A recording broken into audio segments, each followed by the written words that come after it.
Hello everyone, welcome to Electronics Prepper, the channel where we try to learn as much as possible about electronics to become more self-reliant with technology and prepare for the future. Today I thought it would be interesting for us to talk a little about small power transistors, especially small power bipolar transistors, because on the market there are a lot of models, hundreds, perhaps even thousands, and I've always wondered why are there so many and what do they do differently. So now these are difficult questions to answer. Of course, there can be many differences. Perhaps some transistors work with higher frequency than others. Perhaps some have lower noise than others, and so on and so forth. But I decided that I really want to know, at least from a number of models, which one is better suited for switching applications and which one is better suited for linear applications such as amplifiers. Because from this perspective, you have transistors that are able to basically switch from being completely turned off to being saturated, meaning completely turned on, very fast. And you have other transistors that they're not so good at switching between full on, full off, but they are better at providing a linear output based on the linear input that it's being given. So I decided to test a few models that I see on the internet being used quite often, and see how good are they in various situations. So I have these models here. Not all of them make sense, but well, I had them and I just wanted to test them anyway. So we have 2N2222A version. This is a quite a common and popular type of transistor. One more mention before we dive deeper. All of these transistors that I've been testing are the NPN versions. There are also PNP complementary versions, but I didn't bother to test them as well. Testing them would have been a bit more difficult, and since they're complementary, I consider myself safe to assume that they have similar performances, if not identical to the NPN ones. Okay, so when it comes to the NPN ones, like I said, we have the 2N2222. I have model A, which from what I read, it's a version a bit improved of 2N2222. This is found in many schematics on the internet. It seems to be a quite a popular one. 2N13004 is also a relatively popular model. I've also found 2N5551. This is not quite as popular, but it does appear in searches on the internet. BC174, I have the B version. It's also a relatively popular one. You can find it easily in schematics. Same with BC337. I have the 40 version. Of course, BC547, from which I have the B version. This is actually part of a family of transistors starting with 546 and ending with 550, if I remember correctly, for the NPN versions. It's probably the most popular transistor used in electronics. And I've also found two special kinds of transistors, BC639, which is a high current transistor, and MPSA42, which is a high voltage transistor. BC639 can resist up to 1 amp of collector current. MPSA42 can resist up to 300 volts collector to emitter current voltage. Sorry. All of these transistors come in 2092 package, and this is really why I chose to test them, because they are all small power transistors. Okay, and we can see here this is the power dissipation that they have maximum, and we can clearly see that all of them are around half a watt. Some of them claim that they can withstand 800 milliwatts, but anyway, they are clearly not a high power or even a medium power transistor. Okay, being in TO92 package, which is that small plastic package, well, it means that they cannot possibly withstand, they cannot possibly dissipate a lot of heat, and therefore they cannot withstand a lot of power. This is the collector to emitter voltage of each of them. This is the maximum collector current. This is the PNP complementary version of each of them. They all have more or less similar prices, or should I say the same price. Now, granted, I didn't bother to translate this into dollars or euros. This is in my currency. You can basically divide this by 4 to get the price in euros or in dollars. And this is the price for 100 pieces bought together, but this is the price per piece. So I would say, I don't know, about 3 or 4 cents each transistor if we buy 100 or more at once. So anyway, since they have similar prices, obviously the question of which one is better than which one makes even more sense.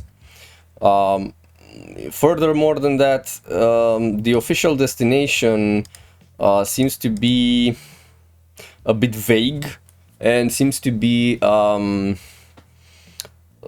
it seems to vary from manufacturer to manufacturer. For example, for the 2N2222, I chose to take a look at ON Semiconductor datasheet, and they say that these are amplifier transistors, whereas other manufacturers claim that 2N2222 is actually a high-speed switching transistor. Okay. 2N3904 claims to be a high-speed switching transistor, although it's not really, and we will see soon why. BC547 also claims to be for switching and applications, which is super vague, because what exactly does applications mean? And all the others claim to be good for amplifier transistors.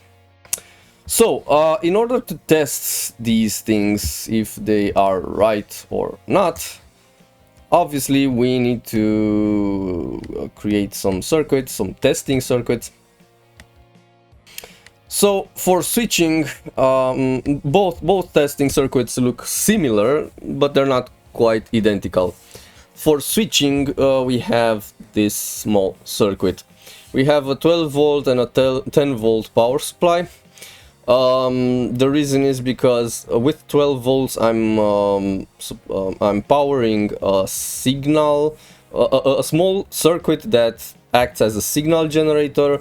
It generates a square wave at about 1 megahertz. The frequency is not so important. It is somewhat important, but it's not so important.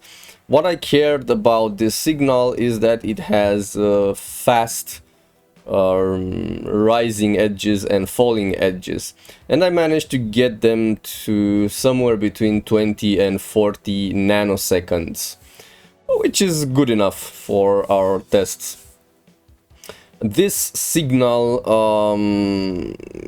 has the high voltage 10 volts, and this is why I chose this second power supply of 10 volts. And the low voltage is about 1.5 volts. So the square wave oscillates between 10 volts and 1.5 volts. So what do we want? We want to use this signal to feed into the base of our transistor. And at the maximum voltage, we want the transistor to be in saturation. But at lower voltages, we want the transistor to be not quite in saturation. So, and also, because we have transistors with a pretty wide range of collector current, it doesn't make sense to test all of them at a fixed collector current. At least it didn't make sense to me. So, in order to make this test more fair, I decided to drive all of these transistors to the point where they have exactly half of this maximum collector current in their collector. Okay. So when I made the test with 2N2222, for example, which can withstand 600 milliamps collector current, I wanted to drive it to the point where it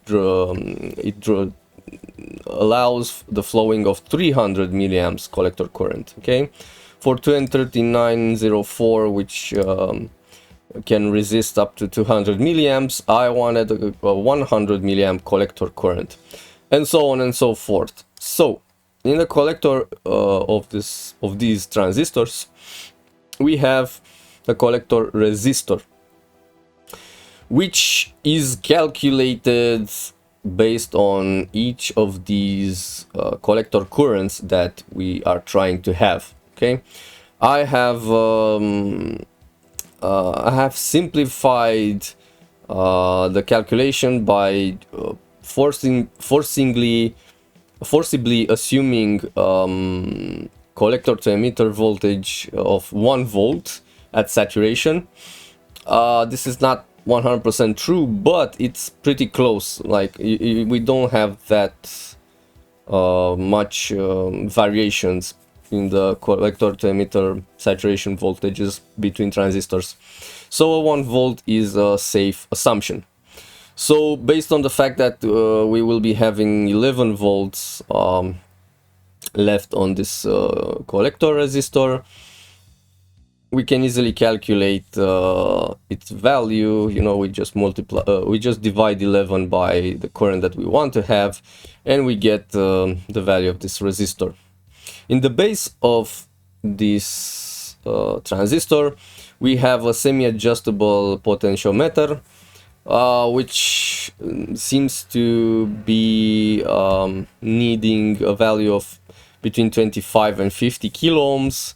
Initially I started with 25. At some transistors I saw that 25 is still too small, so I switched it for a 50 kilo ohm potentiometer. And this can be on the other side connected two ways, through a 2 kilo ohm or two 1 kilo ohm resistors to the 10 volt power supply, or to this voltage divider of 2 kilo ohms and 1 kilo ohms that go to the signal generator. I needed this voltage divider because the minimum voltage is about 1.5 volts, which is still high enough to keep some transistors open and not manage to close them. So I have this voltage divider. I do admit that the test is not perfect. I should have had the signal generator that goes down to 0 or very close to 0, and not bother with these with this voltage divider. But anyway, I don't care about absolute numbers, absolute measurements. I care only about having a single test performed on all transistors, so that I can compare transistors between themselves, and for that this is good enough. The logic behind all of this is that initially we would connect the base of this transistor to this 10 volt power supply, and we would keep it there. We would adjust this base potentiometer, and we would monitor the output voltage, the collector to emitter voltage. We would adjust this potentiometer so as to get this voltage as small as possible, but we would not decrease the value of this potentiometer even more. We want this potentiometer to be exactly on the edge between providing a collector to emitter voltage as low as possible and having the transistor have this voltage slightly higher. Okay, so we just want to drive this transistor into saturation and be there at that point and not more. Okay, we don't want to feed more current into the transistor. Once we have adjusted this potentiometer, we will be switching it to this lower part of the circuit with the signal generator, and we will basically be taking a look at the output signal, the collector to emitter voltage.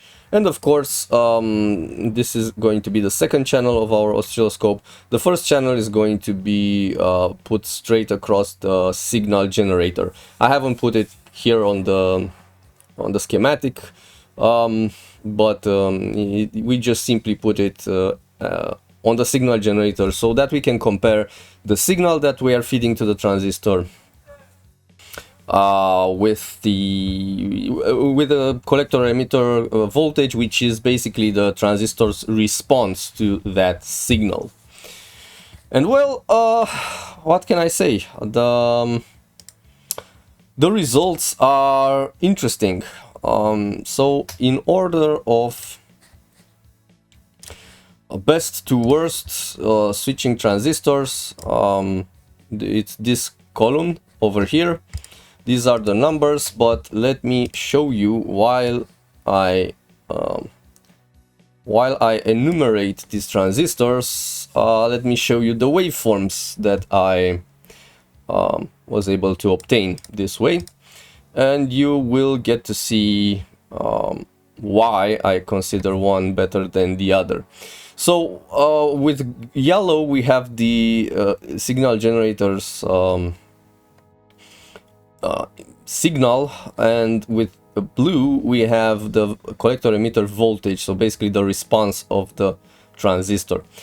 What we care about in this test is the amplitude of this blue waveform. The higher the amplitude, the better that transistor is for switching. Okay, the smaller the amplitude, the worse it is, and the very best one from all of these models is 2N2222. We clearly see that the transistor can shut himself off completely, and can also almost get down to 0 volts when enough voltage is applied, and enough current is fed into the base of him. This is by far the best one of all of these 8. On second place it comes BC639, which is this high current transistor. It's interesting that even though I was basically testing him with 500 milliamps of collector current, right, compared to just 300 for the 2222, it gives a pretty decent response. It's also pretty good for switching. Third On third place, it's the popular BC547, which seems to do a decent job at switching as well.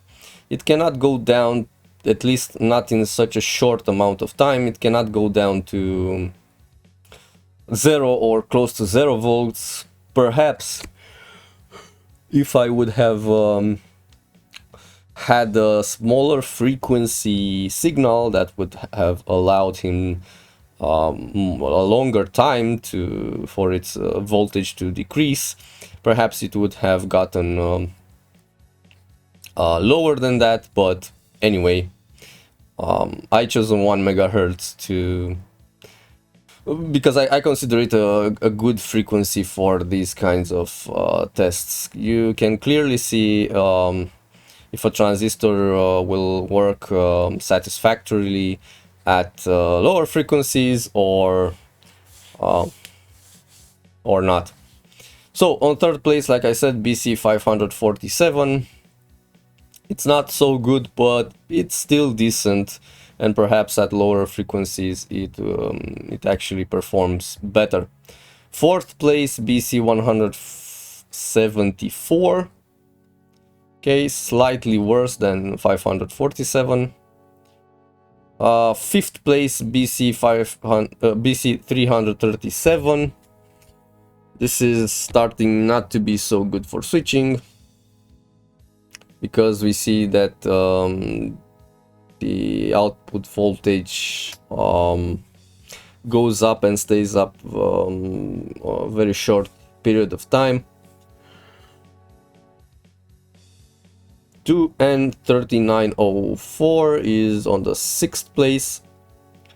It's pretty bad at switching, at least at these frequencies. We see that the transistor cannot really shut himself off. It stays pretty much on. So when the blue waveform is down at this level, which is the 0 level, that's when the transistor is in saturation. When the blue waveform is closer to this point, it's blocked. Okay. Seventh transistor tested, which is pretty much garbage for switching, is 2N5551. Or maybe I shouldn't say the 7th transistor tested, but the 7th on the list, and it's almost the worst one, or one of the worst ones at switching. We can clearly see that it is not able to turn on pretty much at all. And the very last one is the high voltage one, MPSA 42. This is pretty much a flat line, like it constantly stays mostly off, which is not a surprise. I mean, it's most likely not meant to be used for switching, or at least not at these high frequencies. It's a high voltage transistor. So yeah, these are the results, and the numbers are placed in here. 1 is the best, 8 is the worst. Okay. Now, for testing the linearity, we have a similar circuit, but a bit simplified. Meaning we have a signal generator with a sawtooth wave, or something like a sawtooth wave, that has a good linearity, that we are feeding into this potentiometer and fixed resistor into the base of each transistor. The collector resistor is calculated identically like in the switching test.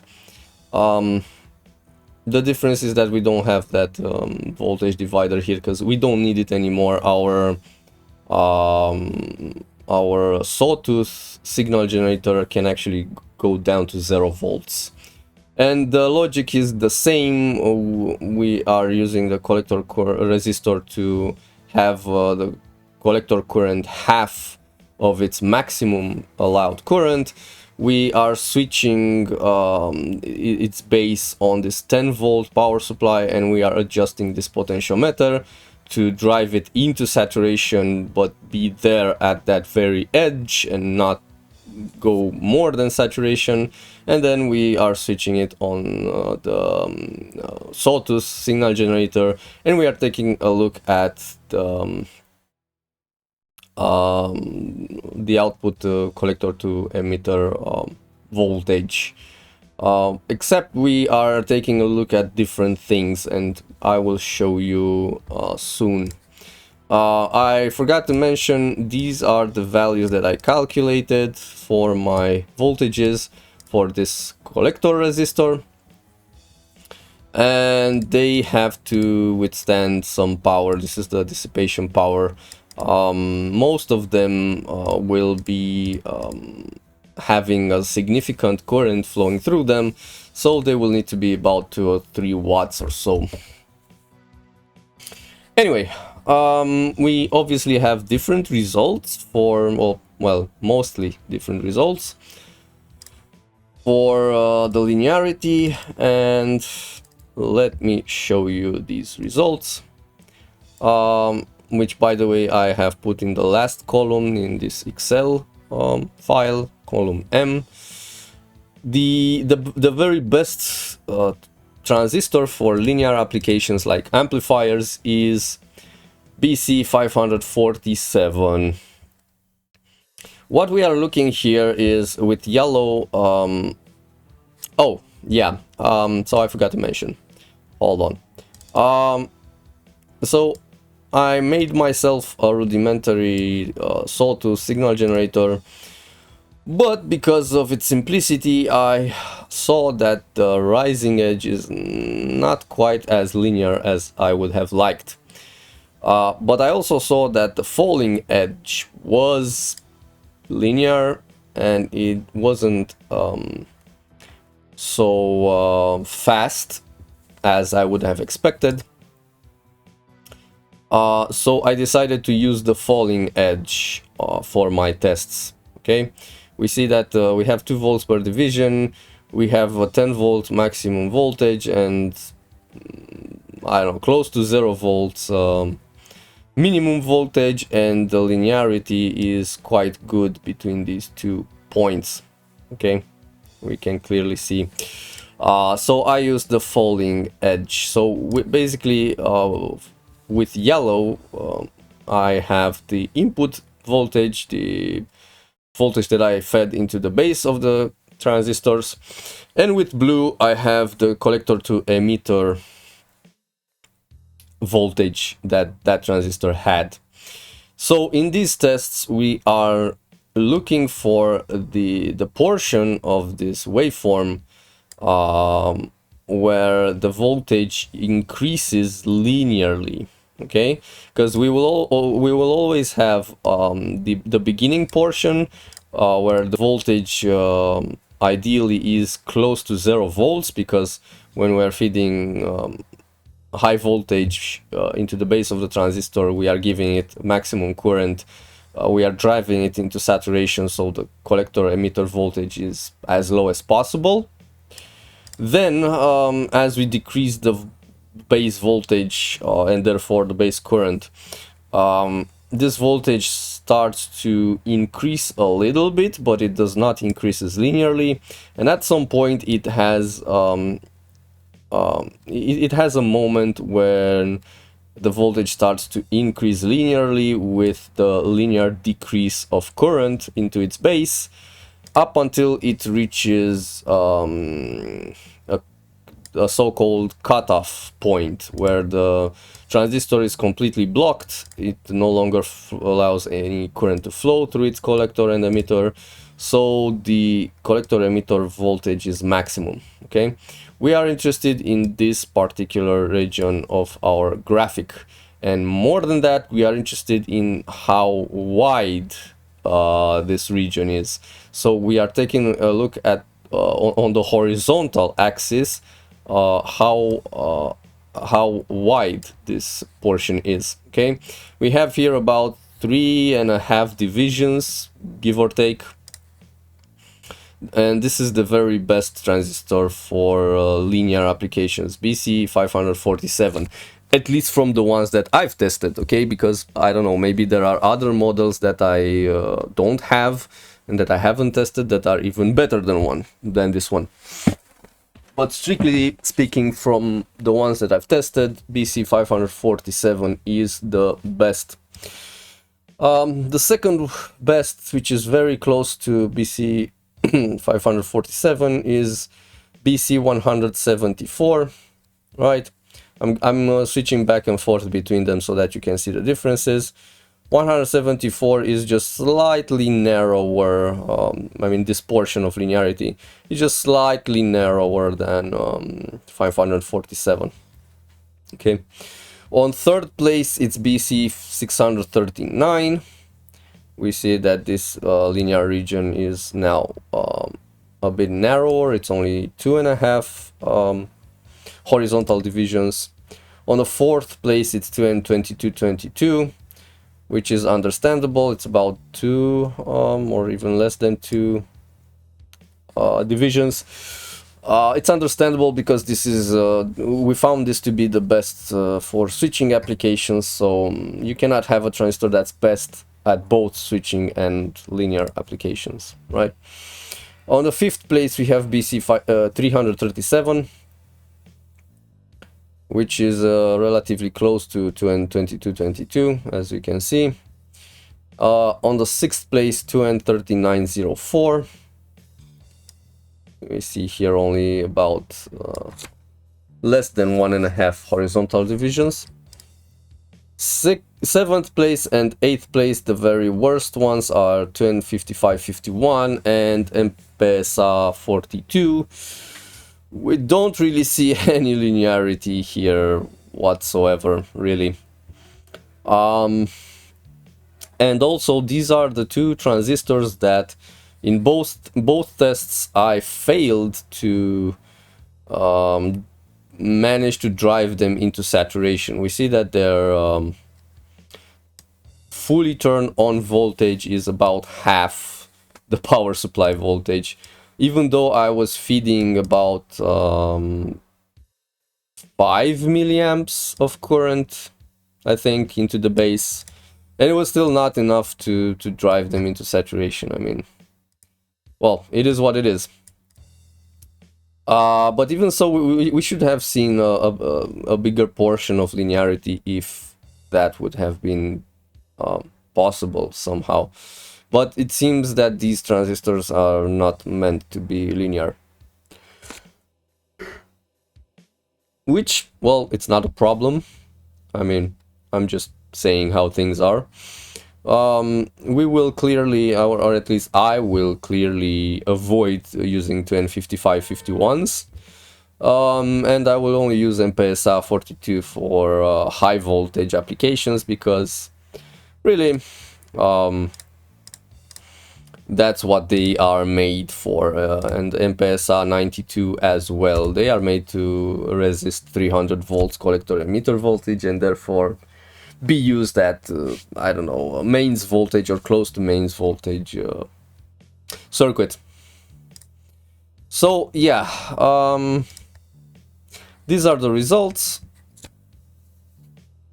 and I hope you found this useful. I hope it shed some light for you as well as to which one is best suited for which one.